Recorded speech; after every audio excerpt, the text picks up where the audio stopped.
Bonsoir à tous. L'actualité vue par Gabon Première dans cette édition du jeudi 23 avril 2020. L'audition ce matin du ministre de la Justice, garde des Sceaux, face aux députés de la Commission des lois des droits de l'homme, Erline Antenalen Dembe, épouse Damas, a évoqué le projet de loi portant modification de certaines dispositions de la loi 11/90 relative à l'état d'urgence. L'expertise du génie militaire n'est plus à démontrer en cette crise sanitaire. Ces agents de forces de sécurité et de défense ont fabriqué des masques pour se protéger contre cette pandémie et ces accessoires répondent aux normes internationales.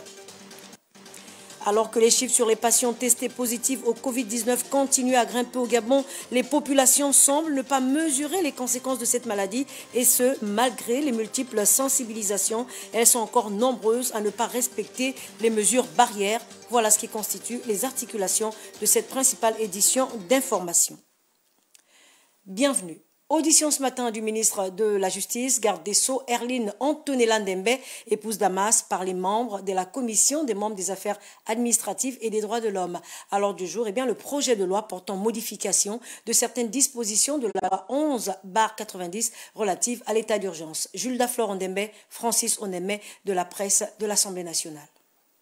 En ce temps difficile où le Covid-19 sévit dans le monde, le ministre de la Justice, garde des Sceaux, Erline Antenelen Dembe, épouse Damas, est venu présenter et soumettre pour examen et adoption auprès des honorables députés de la Commission des lois, des affaires administratives et des droits de l'homme le projet de loi portant modification de certaines dispositions de la loi 11/90 relative à l'état d'urgence. Au cours de cette audition dirigée par le président de la dite commission, l'honorable Gabriel Malonga-Molé, le membre du gouvernement a édifié les élus du peuple sur le dit texte qui aujourd'hui présente de nombreuses lacunes, surtout en cette période d'état d'urgence proclamée par le président de la République. Pour le ministre de la Justice, il faut nécessairement procéder à l'amélioration des articles 1er, 3, 6 et 12 de la loi 11/90 afin de coller aux exigences de la Constitution. Les circonstances d'adoption de cette loi et les mesures qui y avaient été envisagées ne permettent pas de saisir tous les aspects liés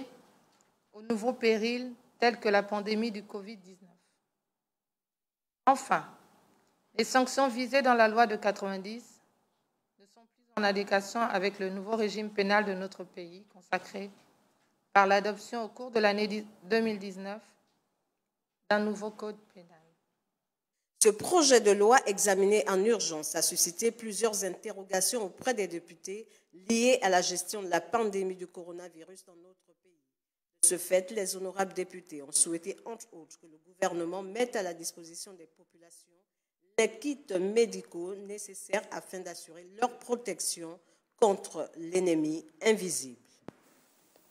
Pour clore ces activités parlementaires, nous parlons justement de cette réunion du bureau et conférence des présidents ce matin au palais Omar Bongo du Sénat. Les travaux dirigés par le président de cette institution, Lucie Milebou Aubusson, épouse Mboussou, se sont penchés essentiellement sur la demande d'examen de textes adressés au président du Sénat par le ministre en charge des relations avec le Parlement. Cédric Nzengue Lomas, Franck Mangolo. Il était essentiellement question au cours de ces deux réunions statutaires de la demande d'examen en urgence adressée au président du Sénat par le ministre en charge des relations avec le Parlement. Intervenant dans un contexte de crise marqué par la propagation du Covid-19 dans notre pays, la réunion du bureau et la conférence des présidents statuaient donc sur l'éventualité du vote en urgence par les sénateurs du projet de loi portant modification de certaines dispositions de la loi relative à l'état d'urgence. Tel que prévu par la Constitution, le Sénat se voit donc invité à joindre ses efforts aux côtés de l'exécutif en faveur de la lutte contre le Covid-19. Il faut dire que depuis le début de cette crise sanitaire, plusieurs mesures se traduisant notamment par des restrictions des libertés fondamentales consacrées par la Constitution ont en effet été prises par le gouvernement. Le vote de ce projet de loi viendrait encadrer les efforts du gouvernement dans sa bataille contre cette pandémie, mais également arrimer les dispositions constitutionnelles visées par cette loi au nouveau paysage institutionnel, à savoir la prise en compte du Sénat qui n'existait pas en 1990 dans le processus de déclaration de l'état d'urgence. Il permettrait en outre de mieux saisir les aspects liés au péril que constitue le Covid-19 et mettre en adéquation avec le nouveau régime pénal voté en 2019 les sanctions qui y sont associées. Pendant ce temps, nous parlons également de ce cambriolage au centre hospitalier universitaire de Libreville dans la nuit d'hier à aujourd'hui. C'est le bureau de l'inspecteur général des services de santé qui a donc été visé, mais plus de peur que de mal. Aucun document ni appareil n'a été emporté, hormis quelques dégâts matériels qui ont été enregistrés. Esmine Chouchou Kawimba pour le point. C'est la planche qui a servi à démolir les grilles de protection. C'est un spectacle désolant qui s'offre à nous ce matin à l'inspection générale des services de santé. Le bureau de l'inspecteur a été visité dans la nuit par un ou des cambrioleurs qui visiblement savaient ce qu'ils venaient chercher. Ce matin, nous arrivons au travail autour de 8h30 et le premier qui est arrivé ici, c'est le docteur Ayenangoy, et qui va constater que le bureau a été cambriolé. Il va m'appeler pour me dire venez vite au bureau parce qu'il y a un problème ici. Quand j'arrive, je constate, comme vous l'avez vu, des lames de NACO arrachées, les grilles de protection pliées, mon bureau complètement cassé, l'intérieur fouillé. Malheureusement, les ordinateurs sont restés intacts. Les enveloppes qui ne contenaient rien à l'intérieur ont été soigneusement fouillées. Le bureau de l'inspecteur général de services de santé serait-il devenu la cour du roi Péto, car il s'avère que c'est la 3e fois qu'il est cambriolé. Ça fait 3 fois, ils l'ont fait avec le professeur qui était déjà là, le premier occupant de ces endroits. Ils l'ont fait avec le docteur Kouya. Comment est-ce possible qu'un bâtiment situé à l'intérieur du centre hospitalier universitaire de Libreville, un lieu hautement sécurisé, soit victime de tels agissements? Dans tous les cas, la police judiciaire a été saisie et une enquête sera ouverte. Le confinement, l'une des mesures la plus difficiles à faire respecter.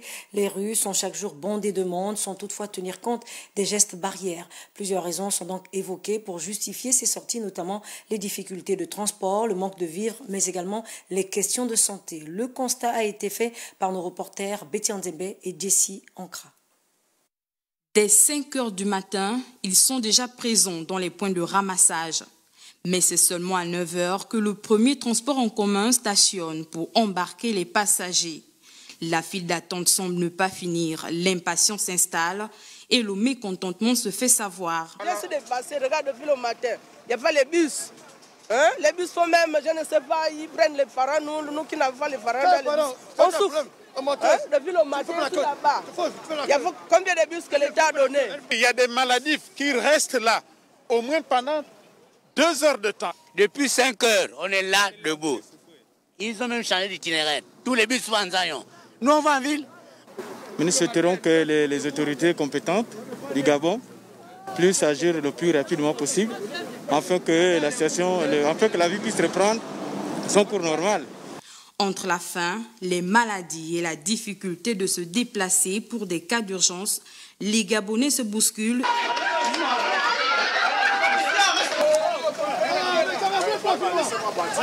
Et les gestes barrières bafoués sans crainte ni peur de contracter le coronavirus, objet même du confinement du Grand Libreville.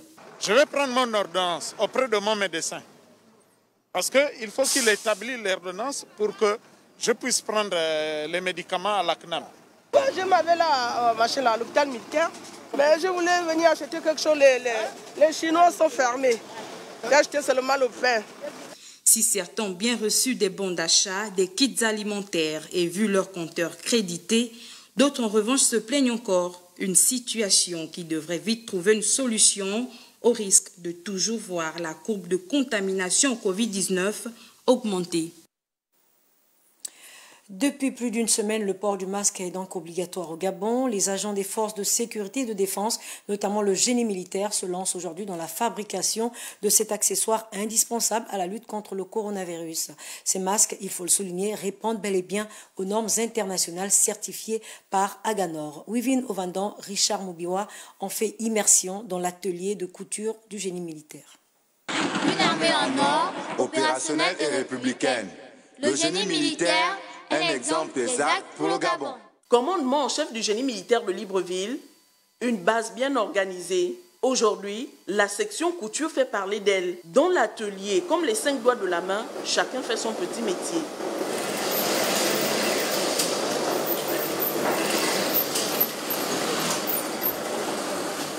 Découpe du tissu, pliure ainsi que montage des pièces, au final nous obtenons notre bavette. 19 cm de long pour 17,5 cm de large, elle est faite du tissu coton, doublé et relié avec de la viseline ou tissu thermocollant. Le masque se porte durant une demi-journée et peut être lavé de deux manières différentes, à la machine, à 60 degrés Celsius, à défaut, à la main avec de l'eau préalablement portée à ébullition à 30 degrés Celsius. L'usager peut le laver avec tous les produits de lessive en dehors de l'eau de javel et le séchage se fait uniquement dans la maison. Fait de coton et en modèle de pli, ce masque correspond à tout type de peau ainsi qu'à toute forme de morphologie faciale des Gabonais. Pour le début, la production journalière est de 100 bavettes qui seront distribuées à titre gracieux aux corps de forces de défense et de sécurité. Après analyse, ce masque certifié à Ganor répond parfaitement aux normes internationales. Gagner la bataille de l'eau dans cette guerre contre le coronavirus, eh bien, le ministre Pascal Ouani-Ambouré et le ministre délégué Christian Menvien-Obam ont effectué le tour du Grand Libreville pour s'enquérir de l'état de fonctionnement des bornes fontaines. Charles Obamondon, Michel John Boudéan pour le compte-rendu. Disponibiliser en urgence, en permanence et en abondance de l'eau pour les populations du Grand Libreville en cette période cruciale de confinement. Le ministre Pascal Ouani-Ambouré et le ministre délégué Christian Menvien-Obam, en charge de l'énergie et des ressources hydrauliques, sous le soleil et dans les rues de la capitale, ont effectué le tour des principales agglomérations pour s'enquérir de l'état de fonctionnement des bornes fontaines et des pompes hydrauliques. Et il était question pour nous de vérifier dans l'ensemble du Grand Libreville les pompes publiques qui sont défectueuses avec la direction générale du CNE, afin que nous puissions les réhabiliter très rapidement au regard de l'urgence, au regard de cette pandémie-là. L'approvisionnement en eau étant un élément essentiel dans la lutte contre le coronavirus, notamment dans le respect des règles d'hygiène, le ministre a indiqué à ses collaborateurs les dispositions à prendre dans l'immédiat. Une proposition a été faite, celle de réquisitionner l'ensemble des points de lavage de voitures, puisque actuellement l'eau est gratuite, pour faire en sorte que les populations puissent de toutes parts accéder à l'eau. C'est vraiment la substance essentielle donc, de la tournée que nous avons faite aujourd'hui, afin de pouvoir d'une part assurer les populations de ce que l'État est bien présent pour vérifier effectivement que d'une part ils respectent les mesures barrières, mais aussi qu'ils aient accès à l'eau. Le ministre a longuement insisté sur la nécessité d'uniformiser le décor, le design, la sécurisation et l'architecture des points d'eau, sans omettre les conditions d'hygiène alentour afin d'optimiser cette problématique capitale. Pendant ce temps, le centre d'appui à la pêche artisanale Capal, face à une activité de pêche qui se développe aujourd'hui, il faut le reconnaître, vient de se doter de matériel roulant. L'objectif de ce don, appuyé notamment par le ministère de la Pêche, étant de faciliter les agents de cette direction la livraison à domicile du poisson et encourager davantage les commandes de ces produits halieutiques en ligne. Plus de précisions avec Annick Onkassa. Les images sont de Victor Mondunga. 2 tricycles, un camion, des balances et de nombreuses glacières, c'est le don que vient de recevoir le centre d'appui à la pêche artisanale de Libreville afin d'optimiser ses livraisons à domicile en ce temps de confinement. Avec ce véhicule, nous pouvons relier les 2 zones. Donc, nous avons Akanda, Ovendo et Libreville. Avec les tricycles, on peut faire Libreville même et Ovendo, un véhicule, et Akanda, un autre véhicule. Une invite est faite aux populations gabonaises pour toute commande de poissons en ligne. J'invite tous les Gabonais, chacun devant son portable, qui veut se procurer du poisson frais pendant qu'il est confiné à la maison, avec une livraison rapide, efficace et du produit frais, à appeler au 077 427 42 45 ou au 066 76 65 98. Quand le client appelle, il passe sa commande 2 jours après, donc 48 heures après, il est livré. On le met dans la programmation de livraison selon le jour de livraison qui sont le mardi, le jeudi, le samedi et le dimanche. Depuis le lancement de ce processus, c'est plus de 200 ménages qui ont déjà été livrés par le Capal et la satisfaction de leurs clients est totale. L'équipe de la Direction générale de la concurrence et de la consommation s'est rendue à Ntoum. Là-bas, ils ont donc remis les quittances aux opérateurs économiques qui autrefois étaient pris en flagrant délit et ne respectaient pas les prix homologués. On retrouve nos envoyés spéciaux sur place, Andy Tungi et Prestine Wayman. Ici, au carrefour Cimenterie, dans la commune de Ntoum, comme vous le voyez, l'opération se poursuit, menée par le ministère de l'économie via la Direction générale de la concurrence et de la consommation, l'opération qui vise à faire appliquer les prix homologués par le ministère de l'économie. Justement, plusieurs opérateurs économiques, après avoir été identifiés comme étant des opérateurs économiques véreux, eh bien, ces opérateurs ont bénéficié de leur quittance distribuée par l'un des représentants de l'équipe de terrain de la Direction générale de la concurrence et de la consommation. Bon, ils ont constaté certaines différences de prix. Donc ils ont fait une amende, il nous a donné le barème de prix, donc nous aussi on a appliqué. En fait, il n'y a pas d'augmentation, mais ce n'est pas pour autant que nous ne pouvons pas faire des achats. S'il y a augmentation de 5 francs, mais bon. Les prix ont augmenté, bon, on ne sait pas pourquoi. Les Libanais se fâchent sur nous, tandis que nous tous on subit le confinement. Et vraiment ça dérange certaines personnes. Jusque-là même, ça n'arrange personne. Parce que nous sommes totalement traumatisés par nos revendeurs de nourriture. Franchement, les prix ont augmenté. C'est anormal. La Direction générale de la concurrence et de la consommation met tout en œuvre pour que les opérateurs économiques ne soient pas lésés. Nous essayons de voir ensemble, avec les opérateurs économiques, comment est-ce qu'on peut toujours évoluer tout en respectant la réglementation. Depuis le lancement de l'opération de contrôle le 17 mars dernier par la DGCC, 900 établissements commerciaux ont été contrôlés et 226 ont fait l'objet d'infractions. La Direction générale de la concurrence et de la consommation met en garde tout opérateur qui n'afficherait pas les prix homologués et a mis à disposition un numéro vert aux consommateurs, le 8085. La mairie de Libreville, pendant ce temps, vient de recevoir d'importants présents de la part du représentant du système des Nations Unies pour la région d'Afrique centrale. Ce geste vient donc appuyer le Gabon dans la lutte contre le coronavirus. Lardingue Mamba, Hervé Ndigue. Représentant du secrétaire général des Nations Unies pour l'Afrique centrale, au chevet du peuple gabonais, au CENIFAL apporte la contribution de son institution à la lutte contre le Covid-19 au Gabon. C'est plus de 2000 produits de première nécessité et des solutions hydroalcooliques offert à la municipalité de Libreville. Le représentant du secrétaire général des Nations Unies pour l'Afrique centrale, son Excellence l'ambassadeur François Luceni Fall, a fait une remise de dons de personnel de NOCA ainsi que de staff des Nations Unies. 2000 sacs de riz, 2000 bouteilles de javel de 200 000 litres, puis 2016 barres de savon pour soutenir cette œuvre, l'œuvre du gouvernement du Gabon pendant cette pandémie de Covid-19. La lutte contre la pandémie du Covid-19 exige l'implication de tous. Cet élan social vient ici soutenir les efforts du gouvernement en ce temps de confinement du Grand Libreville. Eh bien, depuis quelques jours, le coordinateur général des affaires présidentielles poursuit sa phase de distribution des produits alimentaires et cela en faveur des populations. Ce sont donc les maires des communes de Libreville, au 22 à Kanda, qui ont pris le relais pour un partage équitable aux familles dans ces circonscriptions. Bienvenue Miko, Igor Onvunza pour le point. Car comme tu veux, on va décharger. À la manœuvre et à l'épreuve du terrain, le maire du 5e arrondissement de Libreville reçoit le don de Nourdine Bongo Valentin.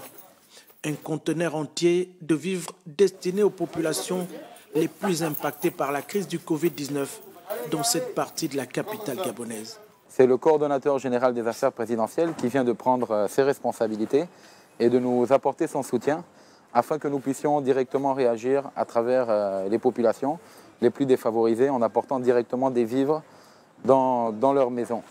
Cependant, la procédure de distribution des bons alimentaires se poursuit dans l'ensemble des arrondissements de Libreville et nous le remercions infiniment pour avoir répondu présent. À l'image de la mairie d'Ovendo ici en mouvement, chacune des municipalités du Gabon, sans distinction aucune, devrait bénéficier de ce don XXL. Une initiative citoyenne sans précédent dans notre pays. Nous sommes ici au premier arrondissement de la commune d'Ovendo pour réceptionner le don. Je voudrais signaler au passage que ce don est différent de la banque alimentaire. Donc, nous lui disons encore merci parce qu'il a répondu favorablement à l'appel lancé par le président de la République qui en appelle à la solidarité nationale. Donc les populations d'Ovendo, par ma voix, sont heureuses de recevoir ce don qui viendra, n'est-ce pas, en ces temps difficiles où nous traversons une épreuve très difficile que notre pays n'a jamais connue. Donc, servira de beaucoup à nos populations. Au nom des populations du 6e arrondissement de la commune de Libreville, nous voudrons ici remercier M. Noeldin Bongo Valentin pour cette aide assez symbolique qu'il a pu faire à nos populations en cette période du Covid-19.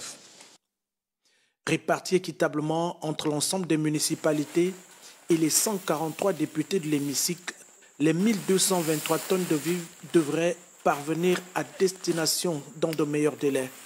Pour Nourdine Bongo Valentin, ce geste est un devoir et personne, parmi ceux qui en ont le plus besoin, ne doit être oublié.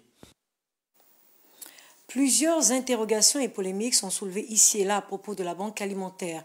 D'aucuns craignent même une rupture de stock. Il n'en est rien, a rétorqué le ministre du Commerce, Hugues Badinga Madia. C'était donc au cours de l'entretien accordé à notre rédaction. Nous vous proposons un extrait.